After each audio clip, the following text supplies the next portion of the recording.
La Saude est un lieu de vie à différents titres. D'abord, un lieu de vie de navigation. La partie la plus ancienne remonte à l'époque romaine, lorsque nos bateaux, les bateaux Santon, sont allés participer à la bataille pour détruire la flotte des Vénètes dans le Morbihan aujourd'hui.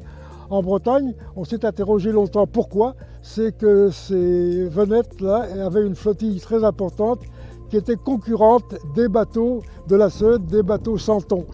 Concurrents pour le trafic maritime déjà. Donc première indication sur cette navigation, ensuite qui s'est beaucoup développée. La Rochelle avait choisi l'estuaire de la Saude pour faire transiter leurs marchandises à l'abri des passages dangereux comme le Pertuis de Montmusson ou les passes de la Gironde.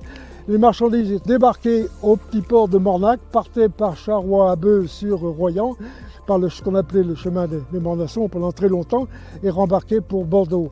Ensuite, on a donc eu toute une navigation, on n'imagine pas aujourd'hui, toutes les marchandises étaient transportées par bateau, pas seulement alimentaires, mais la paille, le bois, les pierres, etc. Tout était transporté par bateau. Et ça a duré pendant très longtemps, puisque encore à la fin du 19e, on avait, dans les années 1875, environ 300 bateaux par an qui venaient débarquer leurs marchandises à Mornac. Alors, outre la navigation et les ports, nous avons donc aussi eu toute une activité de la marine royale à l'époque, puisque le premier vaisseau royal sous Louis XIII, la Couronne, est venu faire son armement dans l'embouchure de la Saude. Et ensuite, ça s'est beaucoup développé. Toute une grande partie de la flottille royale venait s'armer ici avec le chenal de l'Atelier sur la Tremblade et la Cayenne, qui était le lieu de logement des équipages de l'autre côté, sur la rive droite. Alors ensuite, on a eu les moulins à marée. Les moulins à marée qui se sont beaucoup développés sur chaque chenot. On avait un ou plusieurs moulins à marée, il y en avait environ une quinzaine. Et ça, c'était des lieux de vie remarquables puisque tous les gens se rassemblaient pour moudre les grains ou pour faire également les draps avec les moulins. Et ça, c'était quelque chose qui a beaucoup compté pour la vie des habitants du bassin de la Seudre.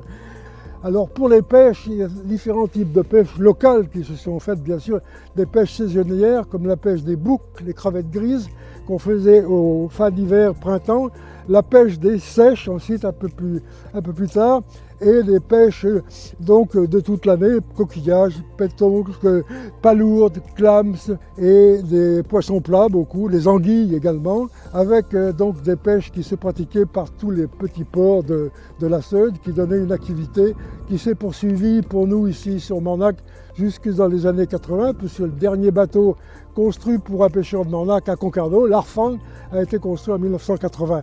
Ensuite, les derniers bateaux sont restés sur Royan, mais on a eu ici une activité maritime très importante du côté des pêches maritimes. Alors on a eu, bien entendu, le travail des huîtres.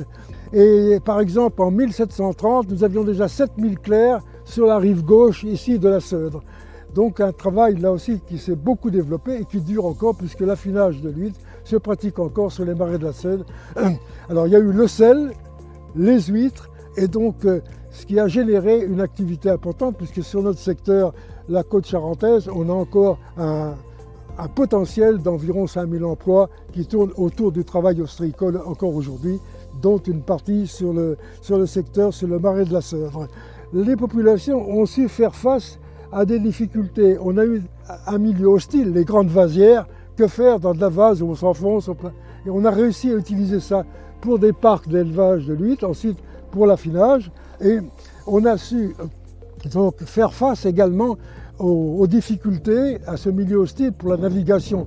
Enfin, toujours dans cette adaptation, on a su ici s'adapter à un tourisme culturel à travers donc le travail de différentes associations, Seudre et Mer pour la partie navigante, lutte pédagogique depuis les années 1960, avec la connaissance du milieu, la découverte concrète du milieu, avec une façon de montrer les activités de façon très pratique, avec les outils, avec la façon de faire, avec un site, comme nous avons sur le site TG de lutte pédagogique. Donc on a eu là une évolution qui a été caractérisée à Mornac, village de pierre et d'eau, qui porte bien son nom, où on a réussi à poursuivre des activités touristiques, j'allais dire, intelligentes, de découverte du milieu, découverte de la pratique et découverte de la vie des populations du bassin de la Seudre.